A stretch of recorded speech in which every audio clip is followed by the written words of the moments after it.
espiritualidade, a princípio, para mim, é algo intrinsecamente individual. Há uma dificuldade permanente em querer atribuir um aspecto coletivo à espiritualidade. Então eu penso que a minha espiritualidade deve ser buscada de acordo com minhas experiências. E a cultura vai estabelecer as escolhas, as formas de como eu vou achar a minha espiritualidade, no sentido de me conceber como uma pessoa integrada ao meio ambiente e sobretudo às pessoas.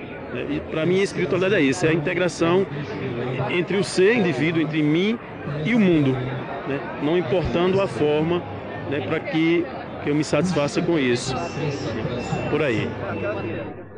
Conhecimento, para mim, é o acúmulo de experiências com o mínimo de reflexão, ou seja, com o mínimo de compreensão daquilo que eu faço, né? Se eu compreendo o que eu faço, independentemente que eu ache que isso seja negativo ou positivo, uma ação má ou uma ação boníssima, né? Eu estou conhecendo o que eu estou fazendo. Então, o conhecimento parte, para mim, de uma experiência, né, vivenciada. Geralmente, não há como negar que a experiência individual ela é estabelecida por um leque de conhecimentos que vem de fora, né? Então, essa interseção ela é totalmente válida, no sentido em que quando eu me estabeleço em contato com qualquer tradição que seja, ela vai fazer parte do meu leque de opções e de conteúdos, de formas, né, de ideias que vai realizar em mim a construção desse conceito de espiritualidade, de cultura, de qualquer coisa que seja. Então vem de fora realmente, há um encontro em que aquilo que eu sou e aquilo que está ao meu redor, para que eu entenda toda essa... Eu também bananei, ó. Tem cortes? Sim, bananei. Bom, o meu conhecimento, ele... eu me perdi de novo. Para exercer a cidadã democracia.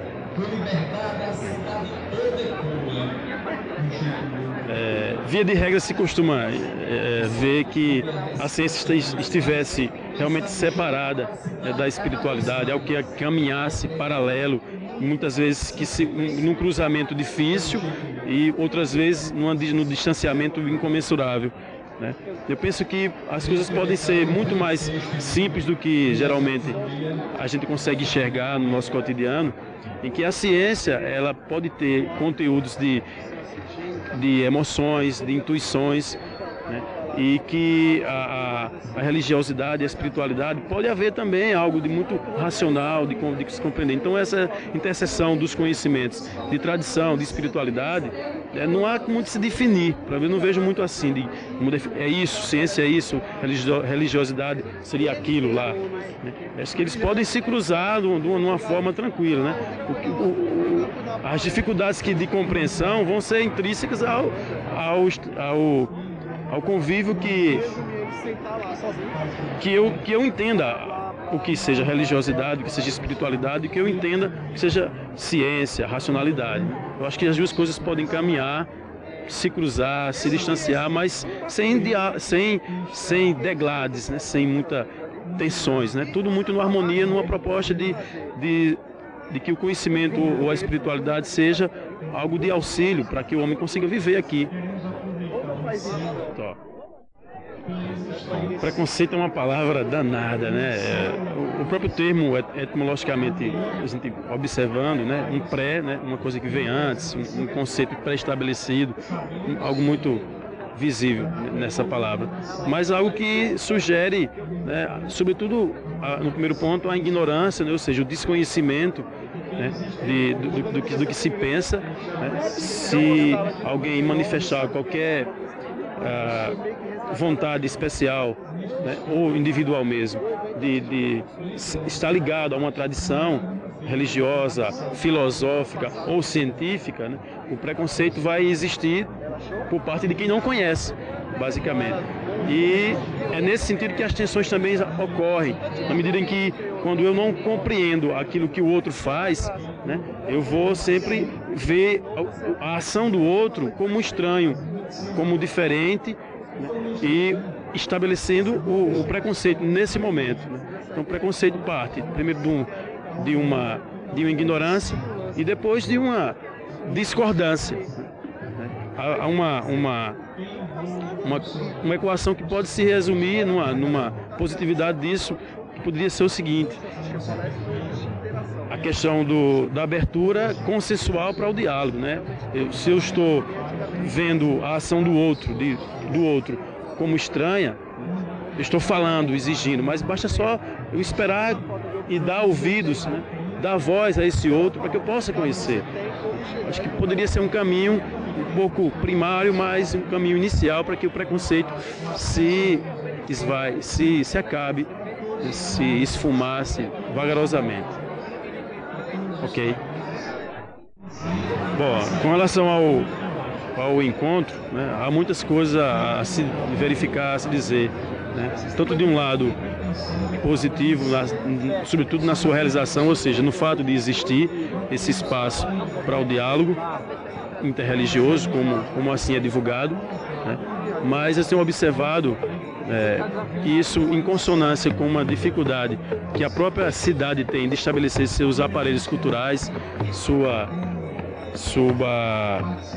seus aparelhos culturais, seus eventos, e que no momento, no processo de 3, 4 anos atrás, começou a surgir esses eventos paralelos de cultura, de música, né, de manifestações mais culturais do que totalmente reflexivas, religiosas ou filosóficas, né? Isso tem causado um frisson, né, na comunidade, nas pessoas que participam, e eu observo muito hoje que virou uma coqueluche, né? Vim para os jovens, existe agora uma participação efetiva dos jovens, mas não para reflexão, mas sim para curtição usufruto de um espaço de arte, um espaço de um evento que a cidade não oferece, né? Nós percebemos que os espaços que a cidade tem de eventos são muito massificados, né? E são poucos, são ponteados, né? São determinantes e determinados. E aí o encontro abre essa perspectiva de que esses espaços aconteçam. De um lado, isso é positivo porque vê a necessidade da cidade ter isso. De um outro, um pouco que dificulta a ação do encontro, na medida em que divide um pouco as atenções e, sobretudo, estabelece uma forma.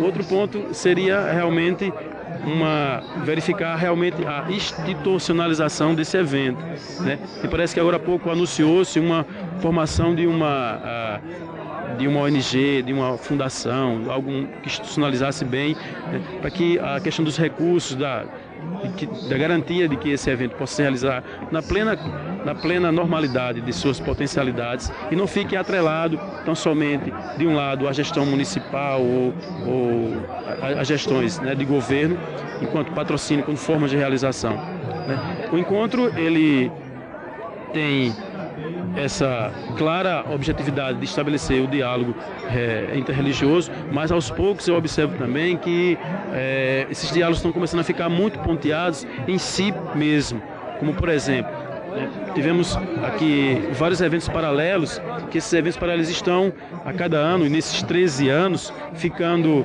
um diálogo entre eles, né?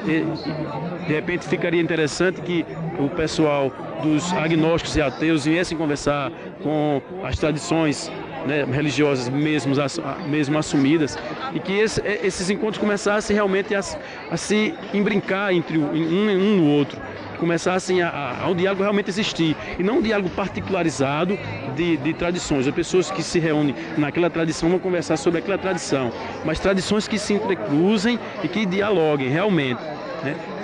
Eu percebo que existe um crescimento natural, mas eu acho que está chegando a hora, eu penso que está chegando a hora de que, uma vez esse fermento todo fortaleceu, né, as tradições religiosas, filosóficas, né, as vivências, elas possam agora realmente conversar, irem tete a tete, bater um papo, né, ver as diferenças, as semelhanças, e não ficar nesses pontos, nessas concentrações religiosas. É claro que o evento congrega tudo isso, mas ainda falta a dinâmica de estabelecer o intercruzamento dessas relações entre as tradições.